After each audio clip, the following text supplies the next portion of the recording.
Nosotros te escuchamos también. Adelante, Amílcar, continúa. Bueno, bueno, muy bien. Les pedimos disculpas por esta breve pausa. Les comentábamos que esta es la primera hora del team. Todavía el cafecito costarricense es muy bueno, Jairo.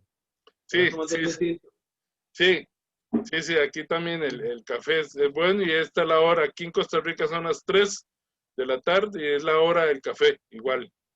Perfecto, aquí estamos tostaditos desde las 4 y esta es muy buena hora para tomar el tinto.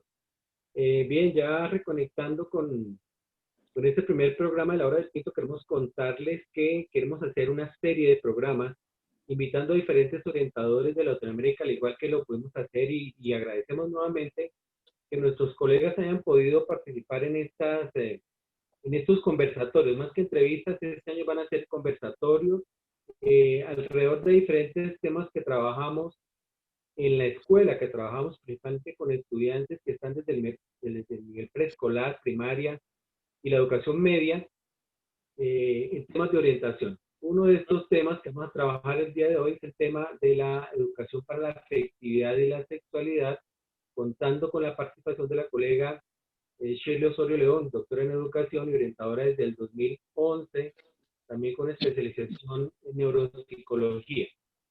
Esa es una de las grandes temáticas y alrededor de esta temática vamos a hablar en diferentes aspectos que son bien interesantes.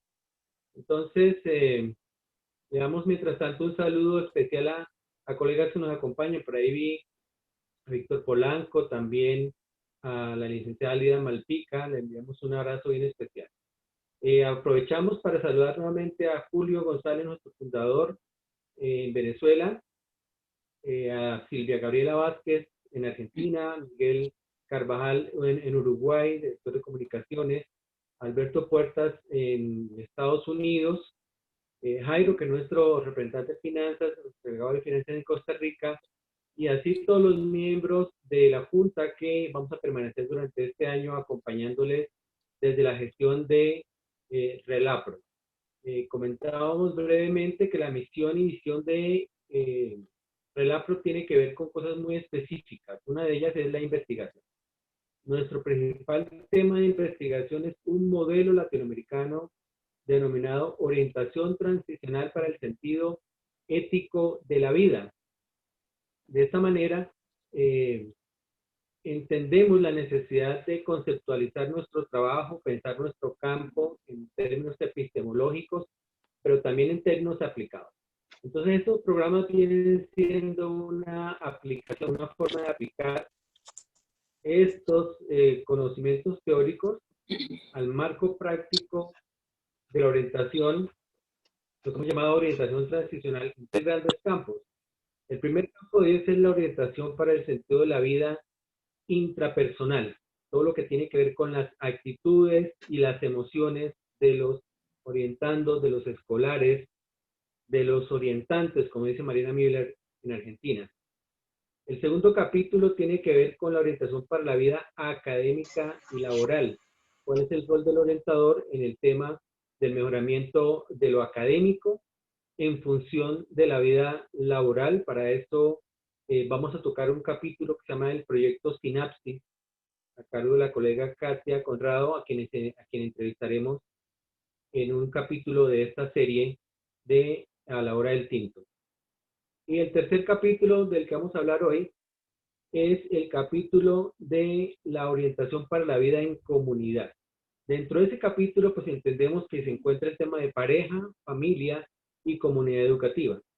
Entonces, este gran capítulo, con este gran capítulo inauguramos esta serie de mensajes, contando en este caso con el tema de la orientación para la pareja, un tema que de pronto no es muy común. Hemos hecho unas encuestas previas y nos hemos encontrado con que no muchos orientadores tocan ese tema de la afectividad en la pareja, y mucho menos en edades preescolares, perdón, o escolares, preescolares, primaria o inclusive educación secundaria. Parece que es un tema sobre el cual no hemos trabajado mucho. Entonces, estoy contando con la participación de esta colega Shirley Osorio León. Vamos a tomar este tema.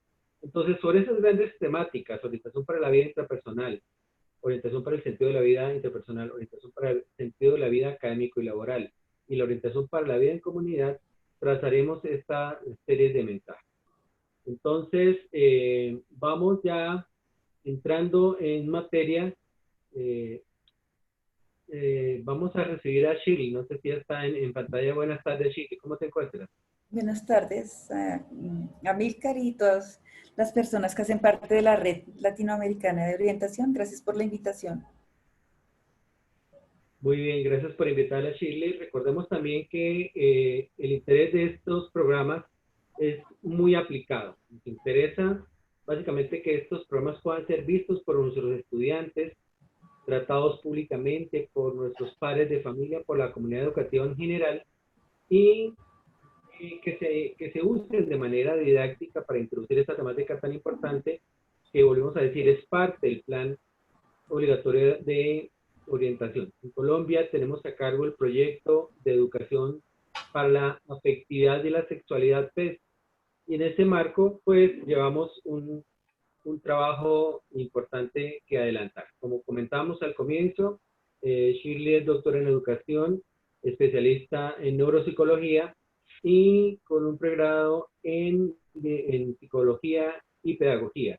Y se desempeña como orientadora en Bogotá desde el 2011. Hemos escogido este marco de la temática dentro del concepto el primer concepto que queremos introducir es, bueno, ¿con qué generación trabajamos? Haciendo una pequeña revisión literaria, hablamos mucho de los millennials, pero realmente nosotros trabajamos más bien con los post-millennials, los que han nacido después del 2000, que tienen menos de 20 años. Principalmente hablamos de adolescentes entre los 15 y los 18 años. Podríamos decir que tenemos población escolarizada en estos rangos de edad. Cuéntanos de tu trabajo actual, Shirley. ¿Con qué población trabajas y qué características tienes?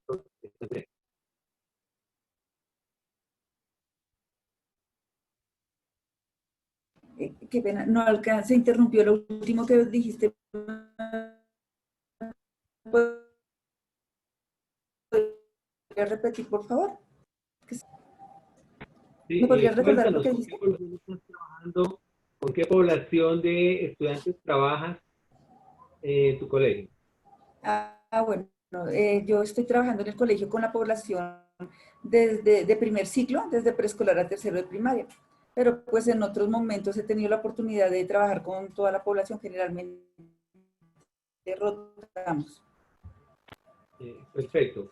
Para quienes no lo saben, en Colombia trabajamos desde la educación preescolar, muchos en secundaria, pero también muchos trabajamos en el ciclo de primaria.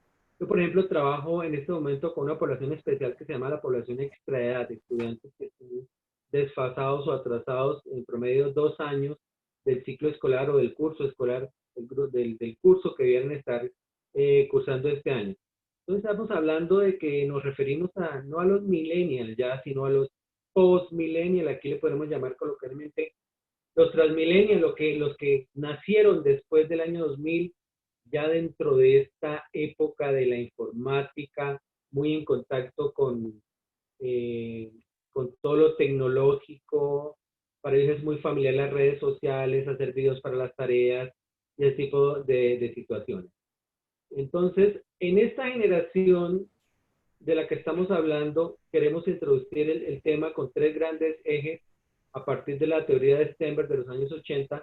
Nos habla que hay 3 grandes ejes importantes para discutir en este aspecto. Uno de ellos es el tema de la amistad. O sea, estamos hablando de las relaciones afectivas en la adolescencia. Y uno de los temas importantes que tocaremos es el tema de la amistad.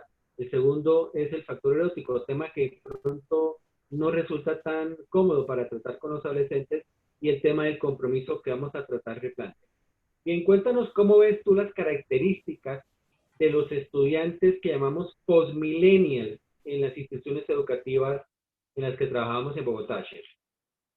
Sí, lo que uno se da cuenta es que es muy diferente la juventud que nosotros tenemos que tratar a los jóvenes que éramos nosotros, y que hay una significativa brecha generacional. En ese sentido, es muy importante identificar cuál es el rol del orientador en las relaciones contemporáneas.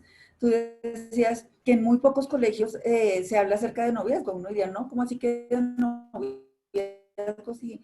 Muchos dicen, acá al colegio se viene a estudiar. Y resulta que pasamos por alto que uno al colegio no solo va a estudiar, sino uno va a vivir.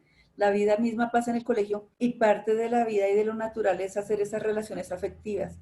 Sin embargo, muchos de los orientadores tenemos una ética que se basa desde de la ética religiosa. Entonces, muchos decimos, no, hay que hablarles a los estudiantes, es que hay que esperar, que tenemos que esperar y, y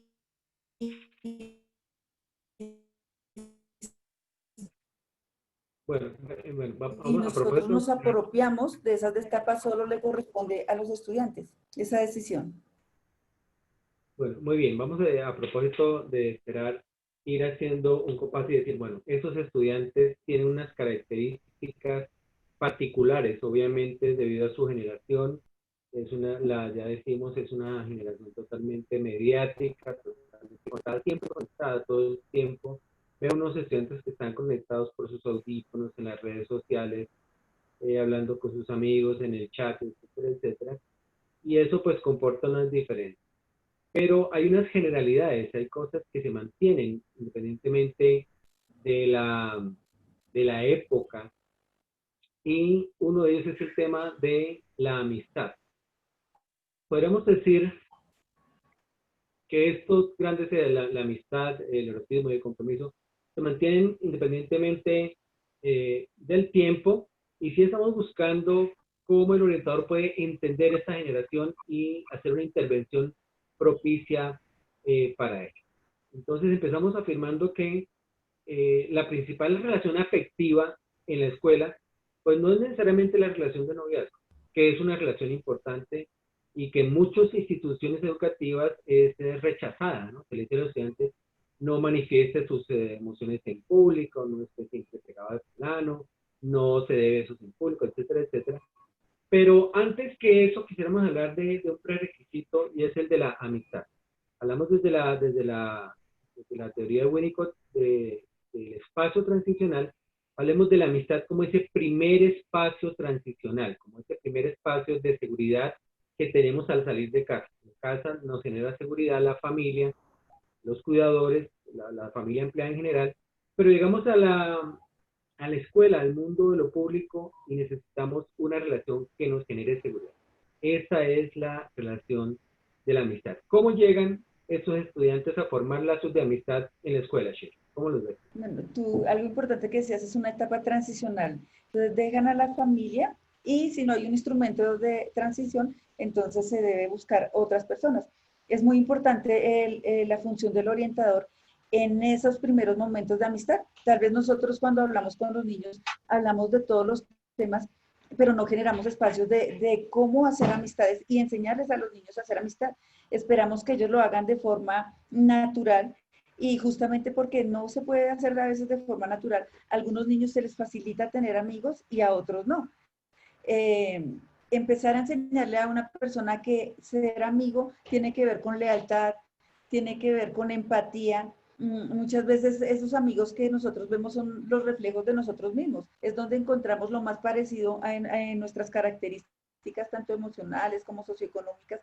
Y esos pares de amistad son lo que nos dan anclaje en la vida social. Si nosotros no encontramos esos pares y dejamos crecer a los niños en esa situación, es donde se desborda ese sentimiento de soledad. Y si los niños vienen de hogares disfuncionales o hogares donde no se les acoge o se les quiere, y en la escuela también no se encuentran y no sienten lugar, esos niños van creciendo y pueden generar un riesgo o al suicidio o si no a un apego inseguro y dependiente, y son esas relaciones de celotipia que se ven en la adolescencia. Entonces, por eso es tan importante el rol del orientador para guiar desde pequeñitos de cuáles son esas características de una amistad sana. Bueno, muy bien. Hay un grupo de estudiantes que uno puede llamar los muchachos invisibles, los niños invisibles, y que están como muy, nunca intervienen, están muy calladitos, como que se dedican solamente a copiar, casi siempre están al fondo del salón, o ahorita en el medio virtual pues están muy invisibilizados, apagan la cámara, apagan el micrófono, uno no sabe si están o no están. Esto para mencionar que, o para recordar, que creo que todo orientador lo sabe, la importancia de trabajar el tema de las habilidades sociales. Tal como lo decía Chile, no todos los estudiantes tienen o llegan a la institución educativa con las mismas habilidades sociales o con el mismo entrenamiento social. Algunos son muy desparpajados y hacen amigos fáciles, fácilmente hablan de su vida afectiva, se acercan a las otras personas o los compañeros sin ningún temor, pero algunos de ellos llegan en unas circunstancias bastante difíciles, ¿no? Algunos de ellos llegan con el miedo o el temor al rechazo. Entonces no me acerco a fulanito que me interesa o a fulanita porque de pronto me va a rechazar, porque por ejemplo porque de pronto no le voy a gustar, porque no le caigo bien. Entonces la alternativa es simplemente alejarse y no desarrollar esta habilidad social.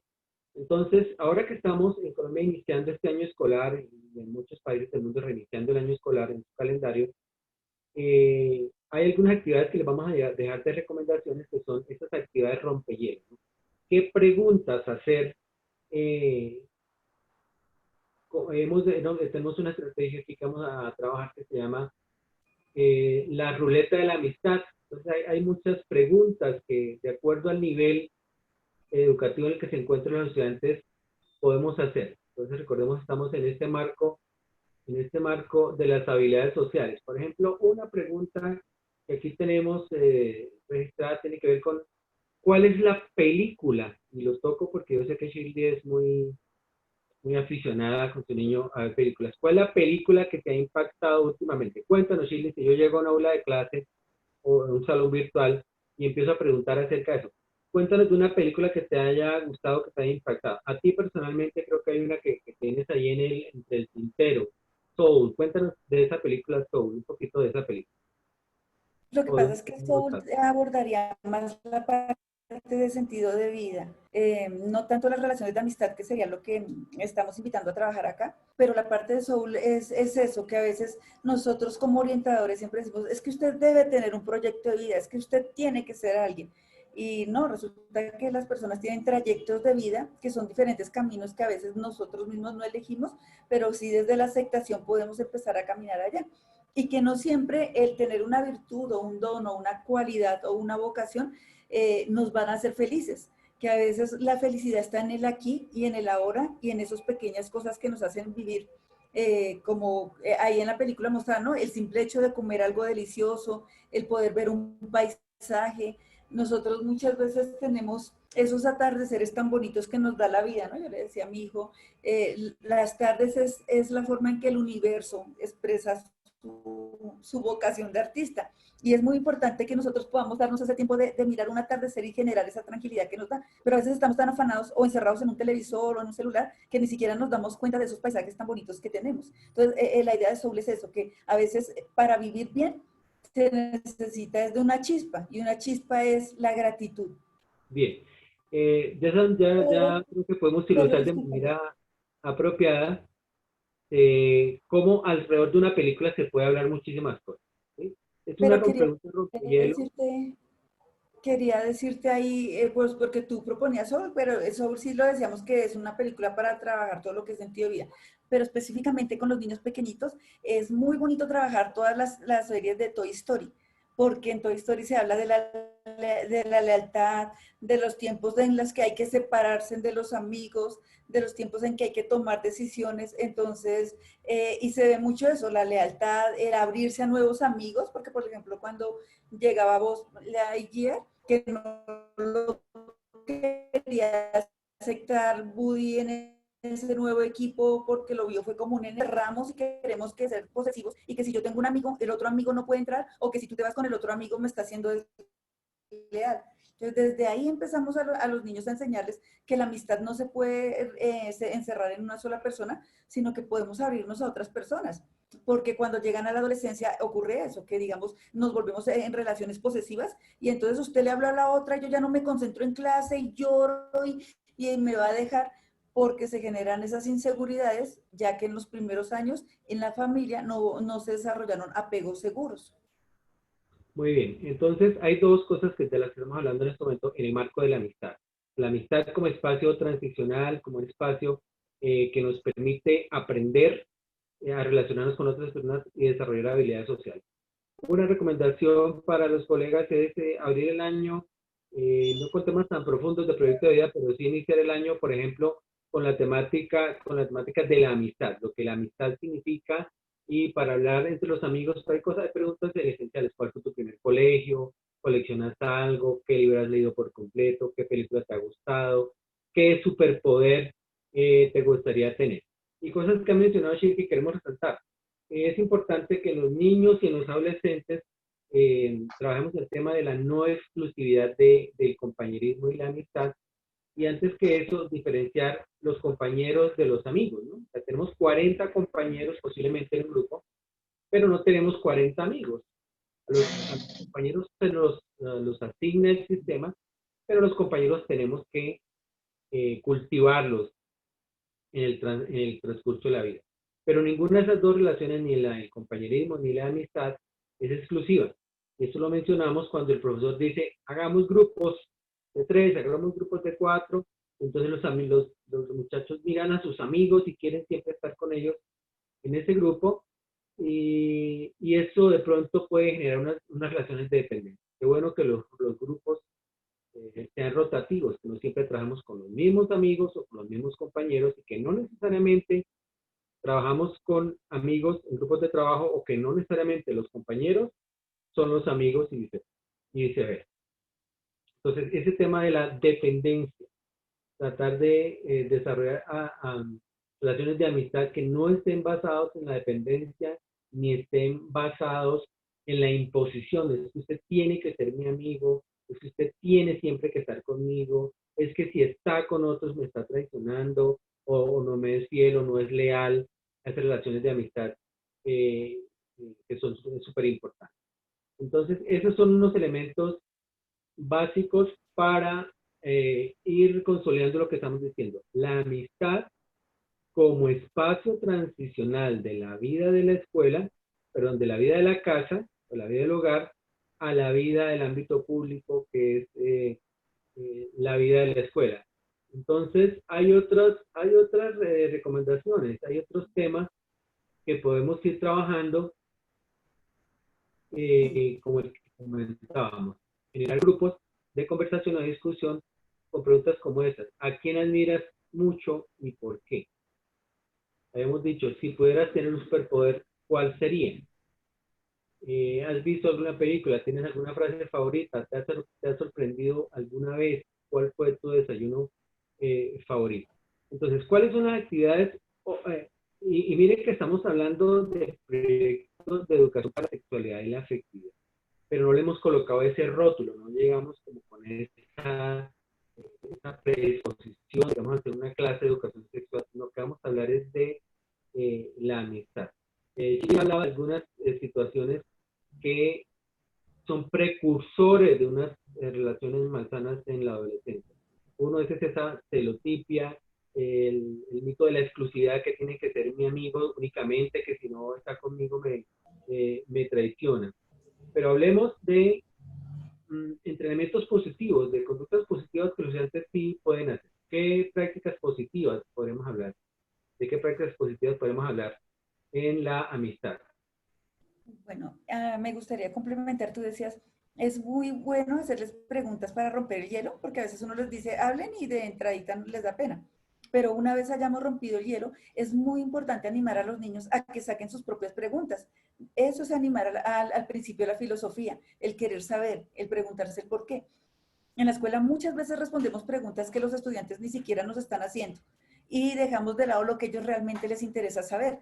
Entonces, que es muy importante desde el rol del orientador que nosotros generemos empatía con los estudiantes.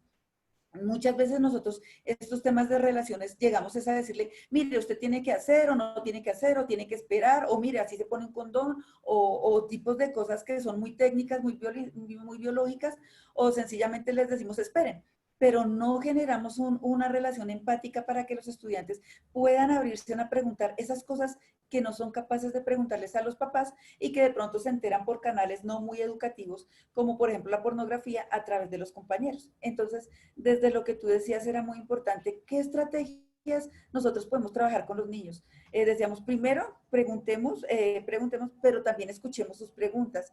Otra cosa que es muy importante es que dentro de ellos mismos los animemos a buscar, a ver, que vean cuáles son esos puntos en común que tienen. Entonces, a ver, quiénes son hinchas de tal equipo, por ejemplo, aunque a veces eso puede ser violento, o cuál es el deporte que les gusta, o cuál es su hobby, y aquellos niños que tengan esos hobbies en común, hacer puntos de clubes, los clubes, para que los niños así empiezan no solamente a unirse a una persona, sino tener la posibilidad de encontrar otros intereses. Otra cosa que es muy importante trabajar como estrategia son las epístolas o cartas. Empezar a decirle, bueno, vamos a escribir una carta a esa persona que extraña en estas vacaciones, Bueno, ¿qué le puedes contar? O cómo te has sentido. bueno, tenemos algo de problemas La de escritura es un sonido con la red. ejercicio que nos permite frente al ejercicio en la hoja. Decíamos que a veces en los ambientes académicos, a veces es más, ¿no? Entonces, hay el cuatro ojos, el no sé qué, el sí sé cuándo, pero no animamos los espacios para que sí veamos nuestras virtudes. Entonces, el ejercicio de escribe las virtudes de tu compañero y qué cosas buenas o qué cosas agradeces o valoras de tu compañero, también son ejercicios importantes en la autoestima, porque démonos cuenta que una de las falencias cuando llegan los niños a la etapa adolescente es que tienen muy baja autoestima. Y en ese afán de fortalecer la autoestima, Una entonces, pausa, es que a Shirley. veces influenciar por grupos, Hagamos una pausa se dejan porque presionar por grupos por mucho tiempo, solamente por agradar, porque no han comprendido que en ellos mismos ya están completos y que el amor que se tienen que dar no lo van a encontrar en otro lado. bueno, muy bien, teníamos algo de problemas de sonido, pero vamos a resumir algunas Se cosas cruzan. que habíamos escuchado. Uno de ellos es el entrenamiento en habilidades sociales tiene que ver con pensar en escuchar al otro, en no hablar solamente, bueno, uno tiene que hablar de sí mismo, pero una habilidad importante es escuchar al otro y los intereses de otra persona. Me gusta el fútbol, pero a ti te gusta un equipo que es el mío, pero sin embargo podemos hablar de fútbol. Aunque no siempre se da, pero de eso se trata, ¿no? De que hablemos de un tema que a ambos nos interesa a pesar de que yo sea de un equipo o tenga un enfoque y la otra persona tenga el otro sea de otro equipo. Entonces, acordémonos que en esta edad el estudiante está autocentrado, centrado en sí mismo y casi que pensara que el universo gira en torno a él. Destacarlo de ese entrenamiento pues se puede hacer con ese tipo de actividades que estamos proponiendo, de salir, de pensar un poco más en el otro y no solamente en sí mismo y en cosas que podemos hacer. Shirley recomendaba las cartas. Escribamos una carta a un amigo que puede estar allí, pero al que nunca le hemos dicho sus cualidades, nunca le hemos dicho que lo admiramos, nunca le hemos dicho que nos atrae, porque también puede darse la situación de escribirle unas noticas afectivas a un amigo o una amiga y desmitificar un poco ese tema. Yo sé que hay otro tema que es mucho más complicado de hablar y que de pronto como orientadores no tenemos todo el entrenamiento para hacerlo, y es el tema del erotismo en la adolescencia, el erotismo inclusive en la infancia, un tema prácticamente tabú, como que quisiéramos negar que los niños tienen unas atracciones eróticas por los otros y que ese es un tema que tenemos que tratar. En la educación sexual se le ha dicho siempre al niño, eso es para después, eso es para su vida adulta, eso es para otro momento, o aprenda esto, pero para cuando usted sea grande. Y resulta que es un tema que tenemos que tratar porque vivimos en una cultura erotizada. Hablábamos en algún momento cómo esta cultura está erotizada, por una parte está erotizada, pero por otra parte está sublimada, está súper romantizada. Entonces parece que los estudiantes se mueven en esos dos ejes. Cuéntanos un poco, Shirley, cómo es esa situación de los polos opuestos en los que se mueven los estudiantes en esta cultura contemporánea. Sí, ahí se presenta es una disonancia frente a lo que nosotros como adultos decimos que debe ser la sexualidad y la expresión sexual de los muchachos y lo que la cultura y la vida de ellos da. Entonces, es muy importante justamente por eso que los orientadores abordemos estas situaciones no desde una ética religiosa, porque desde la ética religiosa, lo que tú decías, entonces el argumento, no sé si me escuchan porque acá me parece que se cerró la página. ¿Sí me están escuchando? ¿Sí? Ah, bueno, Sí, gracias. te escucho. Sí, te Sí, acá escuchamos. parece cerrada la Sí, página. sí, estoy escuchando. Listo. Entonces, hablábamos que a veces los orientadores, pues porque nosotros ética religiosa, entonces en esa ética religiosa se nos enseñó a ver la sexualidad como algo malo, como algo que no se hace, o si se hace tiene que ser dentro del matrimonio. Y hablábamos que ahorita los millennials, para ellos no es tan natural como de pronto para nuestras generaciones la situación del compromiso. En generaciones atrás decían, bueno, si usted va a tener un novio es una persona que usted tiene para pasar a casarse. Y resulta que hoy en los días los muchachos esa no es su realidad, ellos no están pensando en compromisos, ya ni siquiera se comprometen o no pueden comprometerse en a comprar una casa o a mantenerse en un empleo, pues mucho menos lo ven como un compromiso a largo tiempo mantener una pareja. Y por otro lado está el bombardeo de la parte de las canciones donde le dicen a uno que vaya, perre, haga lo que haga por el momento y no más. Entonces, si nosotros como orientadores nos vamos solo a un punto biologicista, entonces, de explicarles, usted coge un condón, se tapa y cuídese, mijito. O nos vamos para el otro extremo y no, hay que abstinencia total. Ninguno de esos dos discursos van en línea con la necesidad de estudiante. Además que las poblaciones son muy etéreo y digamos, puede haber un niño que hasta ahora tiene curiosidad frente a la parte de las relaciones y al lado está el otro niño que ya empezó su vida sexual. Pues no podemos entrar con un discurso general a ellos. Por eso es más importante, digamos, animarlos a desarrollar un pensamiento crítico, a un pensamiento de juicio moral. El juicio moral es diferente a la actitud moralizante. Muchas veces nosotros como orientadores tenemos que una actitud moralizante, eso es bueno, eso es malo, o hasta hablamos de pecado. O sea, los orientadores hablando de pecado en colegios públicos que son laicos, en lugar de decirle al estudiante y animarlo a que desarrolle el juicio moral a través de esos dilemas éticos que su propia vida trae, pero que al final sea él el que tome el filosófico de cuestionar, de preguntar, de decir, esto que me está trayendo la cultura y que yo canto y tarareo porque la canción me suena linda, ¿realmente va en línea de lo que me sirve para mi vida? O el juicio moral. O sea, hasta qué punto esto que me están dando realmente está aportando o en esta decisión qué es lo que más me conviene. Muy Y bien, entonces en este momento sobre todo, hacemos una pausa aquí, Shirley, para ir resumiendo algunas cosas. Bien, en un mismo aula de clase podemos encontrar niños de diferentes condiciones y diferentes... Amílcar, perdón. Sí, Jairo. Decirle a la compañera del teléfono Galaxy A31 Ángela que deje de compartir la pantalla, por favor. Ok. es que aparece un error de pantalla. Sí, es la compañera del Galaxy. Listo, Gracias. gracias. Ok, gracias. Bien, hacemos un pequeño resumen aquí ya casi que en la etapa de las conclusiones de ese programa y haciendo la siguiente reflexión. En un mismo aula de clase encontramos todos esos estudiantes de los que habla rápidamente Shirley. Está el estudiante que tiene un pensamiento de tipo religioso respetable, totalmente respetable, pero también está el estudiante que está en el otro extremo, en la otra posición, que es esa posición de la cultura erotizada, vivir bajo la satisfacción inmediata de los deseos. Y estamos justamente hablando de un punto medio que se construye con el pensamiento crítico, porque un pensamiento crítico obviamente necesita mucha formación, no solamente información. Algunas de las críticas que hacemos, una de las críticas que personalmente que yo hago en los artículos que escribo acerca del tema es que se trata el tema exclusivamente a partir de la anticoncepción, un tema que es el que menos nos compete, digamos, directamente porque no somos especialistas en él.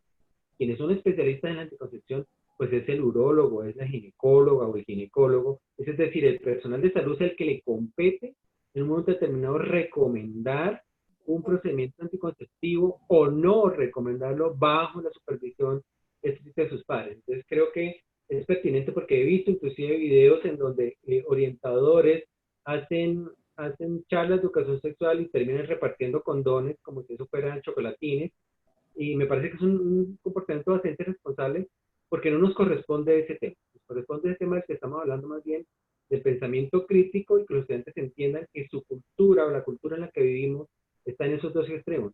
La cultura de la erotización absoluta, la satisfacción directa de los placeres, las letras de reggaetón que hablan explícitamente de las relaciones genitales, de las relaciones sexuales, de manera descarnada y muy cruda, y que no solamente degradan a la mujer.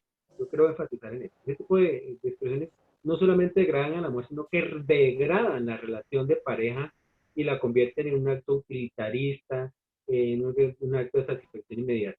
Mientras que la posición romántica de los años 60, 70, 80, que todavía sigue siendo válida, sí nos subliman demasiado, como que nos llevan ya a un extremo de hiperidealización, de buscar la pareja ideal, de hablar de la media manzana, de la media naranja y de sentirnos como seres incompletos.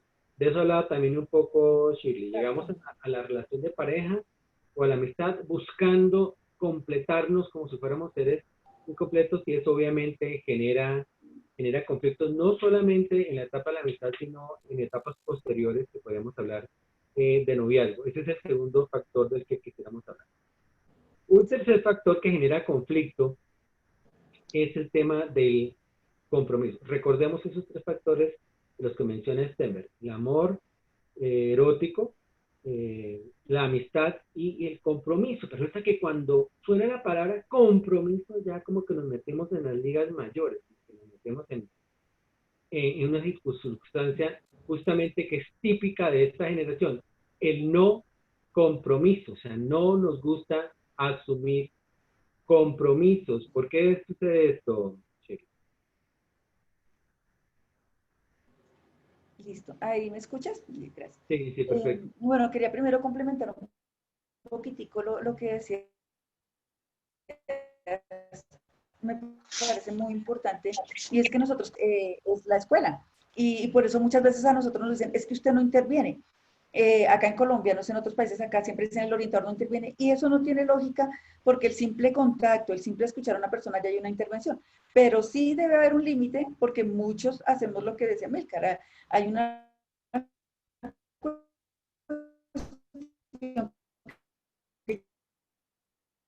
ya es biológica, hay una cuestión que ya le piensa en lo que son los derechos sexuales y reproductivos. Pero sí, en el ámbito pedagógico a nosotros nos compete desarrollar en los estudiantes el aspecto ético, el aspecto filosófico, enseñar a cuestionar, a pensar, y el aspecto del juicio moral. Entonces, y también algo que es muy importante para nosotros como orientadores es desmitificar todo, que tomen las decisiones que deben tomarse en el momento que se toman. Entonces, por ejemplo, algo que nombraba Milcar y que viene desde el mito de Platón, Platón decía que en un principio éramos seres totalmente completos, que teníamos 4 manos, 4 pies, 4 ojos, bueno, y que andábamos por el mundo completos, y que un día enojamos al Dios y él en castigo lo que hizo, por ejemplo, cuando le robó. Esos seres completos, algunos eran totalmente masculinos, otros totalmente femeninos, y habían otros que eran hetero. Entonces, que cuando se partieron, desde ahí nosotros, toda la vida, el sentido de vida, era buscar esa mitad. Entonces, algunos la mitad era otro hombre, o el otro era otra mujer, y en otro era hombre y mujer. Y desde ahí viene la historia de la media naranja, entonces, o el alma gemela. Y en esta cultura es muy, y por novelas y por todo, es muy habitual que la gente crea que solo existe una sola persona para toda la vida. Y resulta que eso lo que generan los adolescentes es esa dependencia, esa codependencia emocional de que, no, si no es usted, entonces no va a haber nadie más que me quiera. Además, porque yo en el fondo siento que no soy una persona digna de amar. Y si viene otra, entonces yo la mechoneo, porque ni siquiera responsabilizo al hombre que él tomó la decisión de estar con la otra persona, sino es que la otra me lo quitó, me lo robó. Entonces hay una serie de mitos frente a las relaciones afectivas que nos corresponde a nosotros como orientadores quitar. Y sobre todo, también nos corresponde trabajar la ética en esta relación. Bueno, bien. Hay un segundo mito allí, ya que tú mencionas este mito de la media naranja, del alma gemela. Estos son mitos que realmente afectan muchísimo las relaciones de pareja desde la misma amistad, ¿no? Mi único amigo, mi amigo especial, mi amiga especial. ¿Sí? Como si fuera una sola persona disponible, digamos, para tener una relación de amistad o de compañerismo. El otro mito, que inclusive es anterior a eso, es pensar de que todos en la sociedad, todo el mundo debe tener pareja. Que la sociedad, bueno, realmente la sociedad nos obliga en algunos momentos a tener la pareja, pero como estamos hablando de la adolescencia y los estudiantes que están en un ambiente escolarizado, pues bueno que entendamos eso. No necesariamente todo el mundo tiene que encontrar pareja en la adolescencia o en el colegio o en esa etapa escolar. Eso creo que es importante tenerlo claro, porque hay una gran presión social. Quizás sea bien importante tener en cuenta. Hay mucha gran presión social en los amigos y las amigas. Dicen, ay, usted no tiene novia, todos tenemos novia menos usted. Entonces se siente el que no lo tiene como el dicho raro. Ay, ya todos tuvimos relaciones sexuales con el novio y usted no. O sea, una gran presión social para hacer que todo el mundo se normalice frente a la pauta de que todo el mundo debe tener pareja. Bien, no queremos agotar acá la discusión y darle un espacio para la posibilidad de los comentarios. Shirley, vamos a escuchar y vamos a ver los comentarios. Si Jairo nos puede colaborar, por favor, con las personas. Creo que vi allá a Silvia Carmona de Argentina, que si nos pueden colaborar con algunos comentarios respecto a lo que hemos venido hablando. Sí, la compañera Silvia Carmona dice, quizás sea necesario hablar de sexualidad integral como espacio sistemático de enseñanza y aprendizaje que promueve saberes y habilidades para la toma de decisiones responsables y críticas en relación al cuidado del propio cuerpo, las relaciones interpersonales, etc. Bien, Silvia, si nos puedes decir a viva voz algo más de lo que comentabas.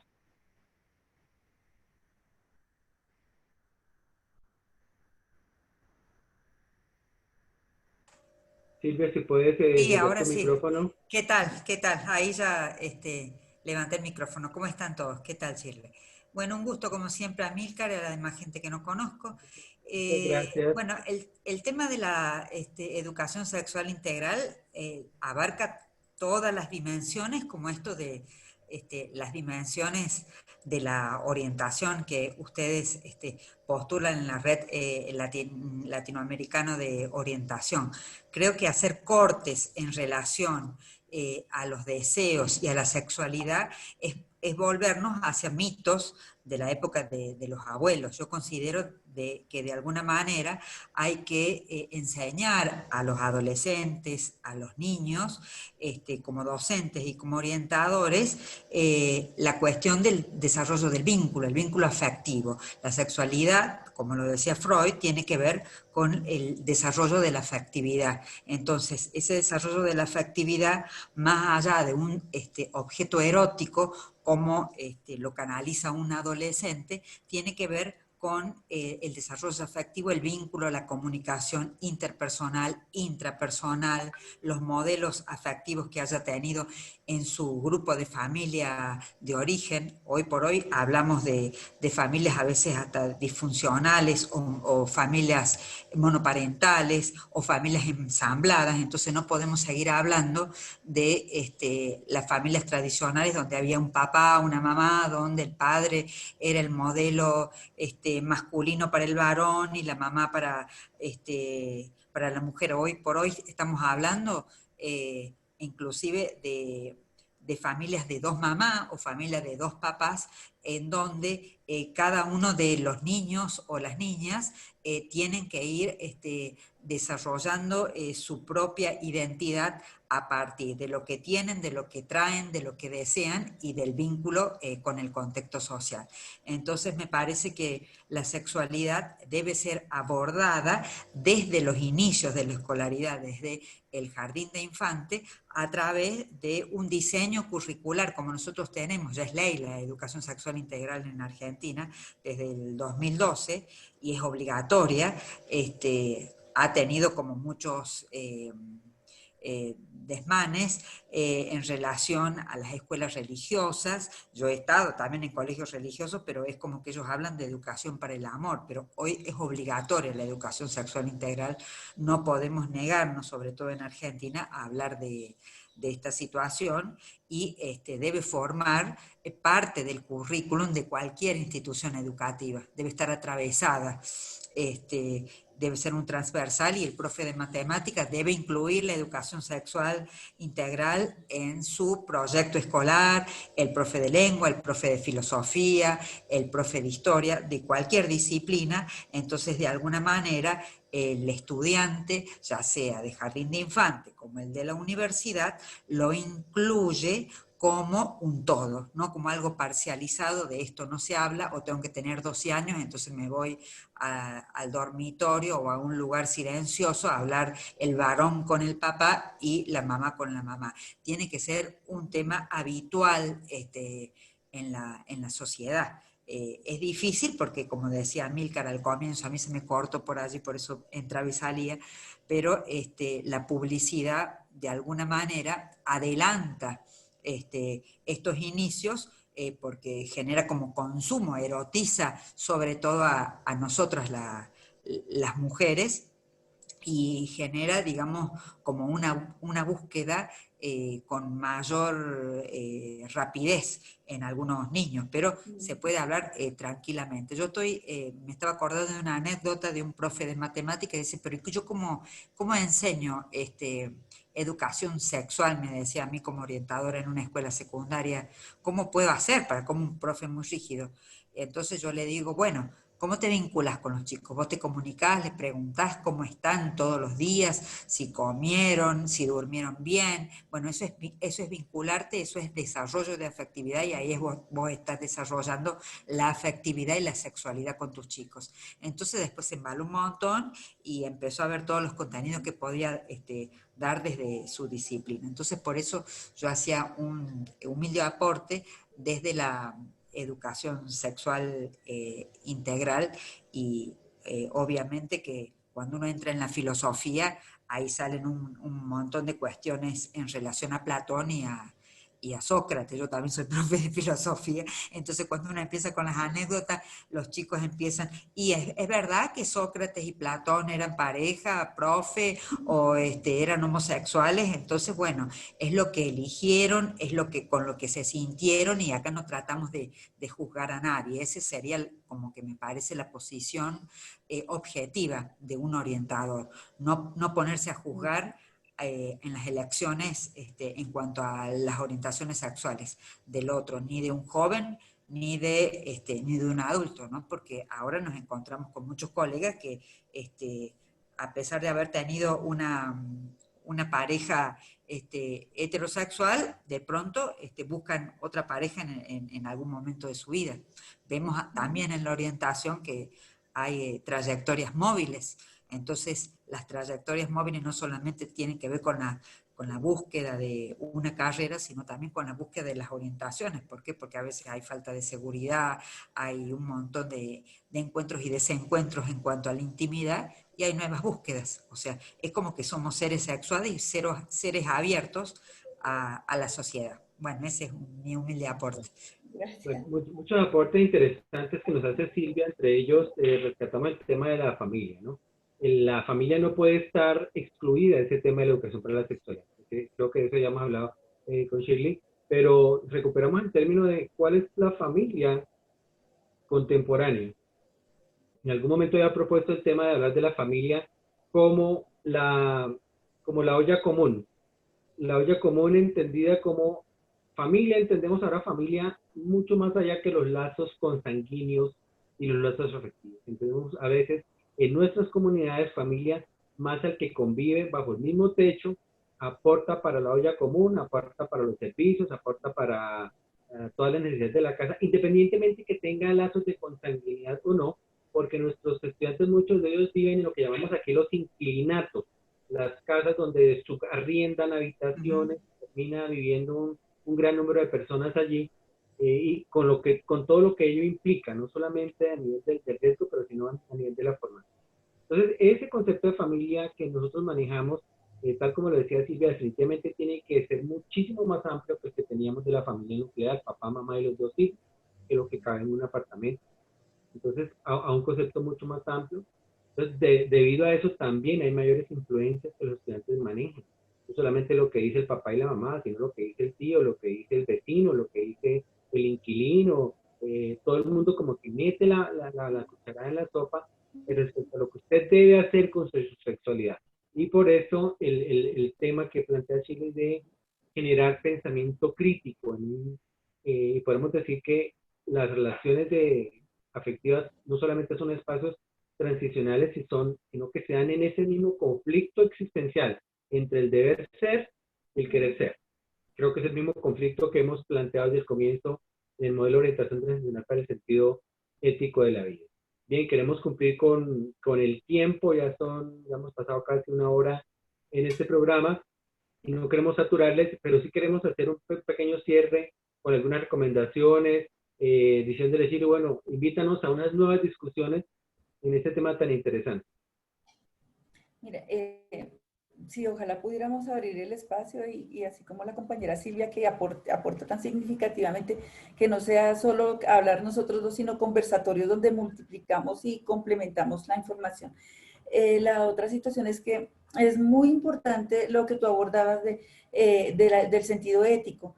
Nosotros a los muchachos les decimos, oiga, pero sea responsable. Y le decimos a un adolescente cuando desde la neurociencia nos dicen, no, es que el glóbulo frontal hasta ahora se está desarrollando y esa es la parte encargada de la toma de decisiones, del aplazar. Entonces, de pronto no nos podemos coger mucho del cerebro y de ser racional.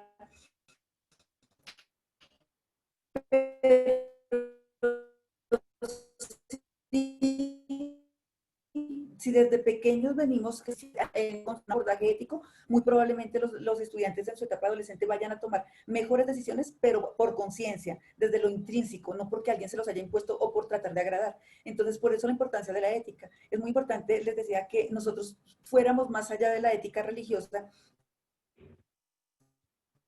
y para eso necesitamos hacer un ejercicio de venimos desde nuestro juicio de moral o religioso que tenemos ahí dogmatizado y eso hace que a veces separemos a los estudiantes. Entonces necesitamos ir desde una ética universal, desde los derechos humanos, así a mí me parezca o no me parezca, así yo esté de acuerdo o no esté de acuerdo con los derechos humanos o esté de acuerdo con las orientaciones sexuales, muy por encima de lo que yo piense o esté de acuerdo como orientador, tengo una responsabilidad ética de pararme desde los derechos humanos y desde esos derechos sexuales y reproductivos. Y de la misma manera es enseñarles a los niños que hay una ética del cuidado, que yo no me relaciono solo por curiosidad, que yo no me relaciono solo por presión, sino que relacionarnos es un acto de cariño y de amor y de cuidado. Y que de la forma, decía se me fue ahorita, Kant, que había un imperativo, ¿no? Categórico, y es esos mínimos que independiente de donde yo nací, de mi cultura y de lo que yo crea, me permite relacionarme. Entonces estaba la regla de oro que decía, hacerle al otro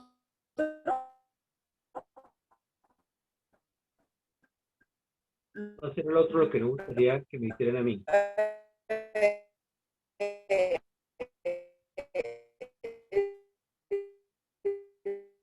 También conocida como la regla de tratar al otro como yo quiero que me trate. Entonces es tratar al otro como el otro quiere ser tratado. Y en esa medida es enseñarles desde la ética del cuidado a mí mismo que yo no tengo que buscar en otra persona el amor, el respeto, el valor y la dignidad, ni mendigárselo a nadie. Eso es algo que yo debo dármelo, porque si no lo doy, yo voy a buscar en otras personas que me van a obligar a entender que solo yo me puedo dar ese amor. Y en la ética del cuidado conmigo mismo y con el otro, es saber que yo, al estar inmerso en un ambiente, las decisiones que tomo afectan a otros. A veces los adolescentes le dicen al papá, ¿a usted qué le importa? Es mi vida, déjeme lo que yo estoy haciendo. Pero cuando quedamos embarazados, ahí sí, venga papá, porque el niño no aprendió que sus decisiones tienen que ver con una ética del cuidado y de cuidar a las relaciones que tengo al pie. Entonces es muy importante profundizar en ese tema. Bueno, muchísimas gracias a todos los participantes. Creo que algunos comentarios se nos quedan un poco entre el tintero. Jairo, no sé si puedes leernos algunos comentarios y hacer un cierre, por favor. Gracias. Sí, la compañera Alida Malvica lo que dice es interesante el tema sobre los diferentes aspectos para abordar con los adolescentes, para lograr minimizar los conflictos. Considero buscar el acercamiento y prepararse en estos temas viables para compartirlos de una manera amena y darle la oportunidad de manifestarse abiertamente. Igualmente se disculpa porque tenía que retirarse a una reunión, ella ahí en su país. Y sí, efectivamente, pues un tema interesante, ya de modo personal, desde Costa Rica, pues también aquí la afectividad y sexualidad es una materia más del currículum. Hace poco se implementó dentro del currículum, comparte conciencias y orientación, pero sí fue una lucha, un trabajo intenso también con la Iglesia Católica por las guías de sexualidad que le hablaban la Iglesia Católica, pues fue un trabajo muy arduo de parte del Ministerio de Educación. Se está dando afectividad y sexualidad en una materia, 40 minutos en secundaria principalmente. Los profes de ciencia y aquí los orientadores, pues aportamos desde nuestra óptica, desde nuestro trabajo, el apoyo al profe de ciencia en estos temas, pero es de ampliar y de invitar y de seguir trabajando temas importantes como estos y en estos espacios pues que ayudan y que sepan compartir con los demás colegas. Muchísimas gracias, Jairo. Cabezas el SINAPRO, Sindicato Nacional de Profesionales de la Orientación de Costa Rica. Agradecimiento a todos los colegas orientadores latinoamericanos que se conectan. Este video se va a publicar en YouTube y allí va a haber unas notas o comentarios donde hay algunos materiales que recomendamos, algunos materiales que sugerimos para que iniciemos este 2021 con esta temática, como decíamos al comienzo, más que entrar de rompe, hablar de sexualidad, pues qué bueno hablar de amistad. Entonces, muchísimas gracias nuevamente, Jairo y colegas, a todos, muy buena tarde y terminen de tomarse su tinto bien rico en su casa. Muchas gracias. Buenas tardes, hasta luego. Bueno, hasta luego. Nos vemos en un próximo programa. Así es. Chao. De tener grabación, Jairo.